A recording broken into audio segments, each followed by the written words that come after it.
بسم اللہ الرحمن الرحیم۔ ناظرین کرام السلام علیکم ورحمۃ اللہ وبرکاتہ۔ ناظرین کرام، صحیح بخاری اور مسلم میں ہے کہ رسول اللہ صلی اللہ علیہ وآلہ وسلم نے ارشاد فرمایا کہ ایک مرتبہ حضرت موسیٰ علیہ السلام اپنی قوم بنی اسرائیل میں خطبہ دینے کے لیے کھڑے ہوئے تو لوگوں نے آپ سے یہ سوال کیا کہ تمام انسانوں میں سب سے زیادہ علم والا کون ہے؟ حضرت موسیٰ علیہ السلام کے علم میں اپنے سے زیادہ علم والا کوئی تھا نہیں، اس لیے فرمایا میں سب سے زیادہ علم والا ہوں۔ حضرت موسیٰ علیہ السلام کے اس جواب پر اللہ تعالیٰ کا عتاب ہوا۔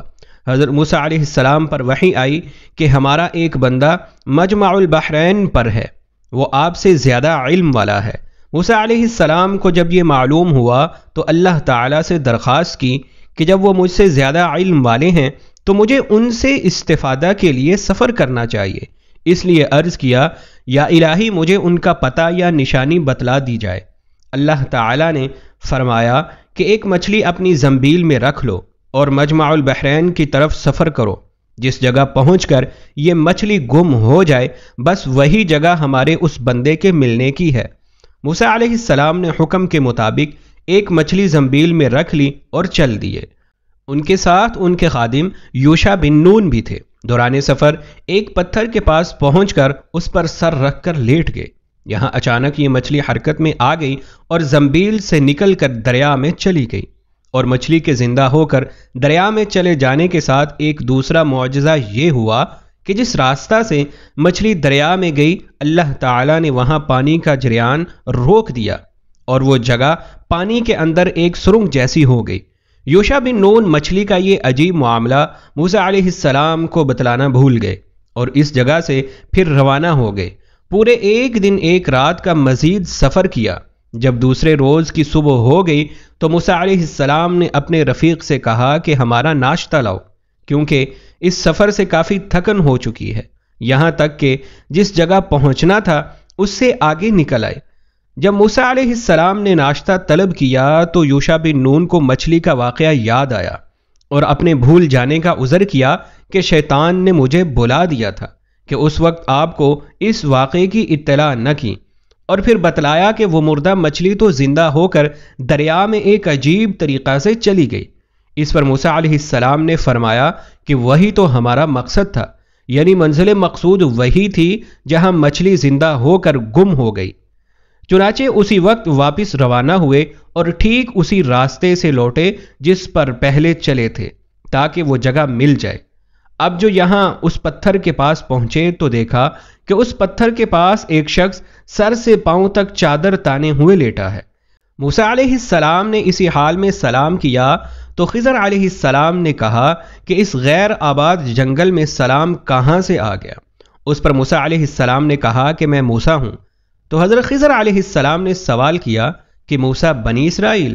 آپ نے جواب دیا کہ ہاں میں موسیٰ بنی اسرائیل ہوں، اس لیے آیا ہوں کہ آپ مجھے وہ خاص علم سکھلا دیں جو اللہ نے آپ کو دیا ہے۔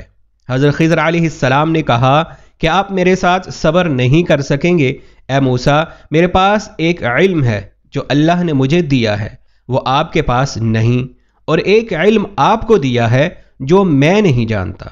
موسیٰ علیہ السلام نے فرمایا کہ انشاءاللہ تعالی آپ مجھے صبر کرنے والا پائیں گے اور میں کسی کام میں آپ کی مخالفت نہیں کروں گا۔ حضرت خضر علیہ السلام نے فرمایا کہ اگر آپ میرے ساتھ چلنے ہی کو تیار ہیں تو کسی معاملہ کے متعلق مجھ سے کچھ پوچھنا نہیں جب تک کہ میں خود آپ کو اس کی حقیقت نہ بتلاؤں۔ یہ کہہ کر دونوں حضرات دریا کے کنارے کنارے چلنے لگے۔ اتفاقاً ایک کشتی آ گئی تو کشتی والوں سے کشتی پر سوار ہونے کی بات چیت کی۔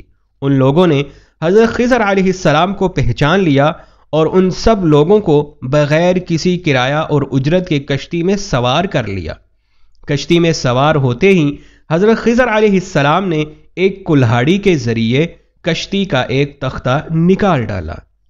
حضرت موسیٰ علیہ السلام سے نہ رہا گیا، کہنے لگے کہ ان لوگوں نے بغیر کسی معاوضہ کے ہمیں کشتی میں سوار کر لیا، آپ نے اس کا یہ بتلا دیا کہ ان کی کشتی توڑ ڈالی کہ یہ سب غرق ہو جائیں، یہ تو آپ نے بہت برا کام کیا۔ حضرت خضر علیہ السلام نے کہا کہ میں نے آپ سے پہلے ہی کہا تھا کہ آپ میرے ساتھ صبر نہ کر سکیں گے۔ اس پر حضرت موسیٰ علیہ السلام نے عذر کیا کہ میں اپنا وعدہ بھول گیا تھا، اس بھول پر آپ سخت گیری نہ کریں۔ ایک چڑیا آئی اور کشتی کے کنارے پر بیٹھ کر اس نے دریا میں سے ایک چونچ بھر پانی لیا۔ حضرت خضر علیہ السلام نے موسیٰ علیہ السلام کو خطاب کر کے کہا کہ میرا علم اور آپ کا علم دونوں مل کر بھی اللہ کے علم کے مقابلے میں اتنی حیثیت بھی نہیں رکھتے جتنی اس چڑیا کی چونچ کے پانی کو اس سمندر کے ساتھ ہے۔ پھر کشتی سے اتر کر دریا کے ساحل پر چلنے لگے۔ اچانک حضرت خضر علیہ السلام نے ایک لڑکے کو دیکھا کہ دوسرے لڑکوں میں کھیل رہا ہے۔ خضر علیہ السلام نے اپنے ہاتھ سے اس لڑکے کا سر اس کے بدن سے الگ کر دیا اور لڑکا مر گیا۔ موسیٰ علیہ السلام نے کہا، آپ نے ایک معصوم جان کو بغیر کسی جرم کے قتل کر دیا، یہ تو آپ نے بڑا ہی گناہ کیا۔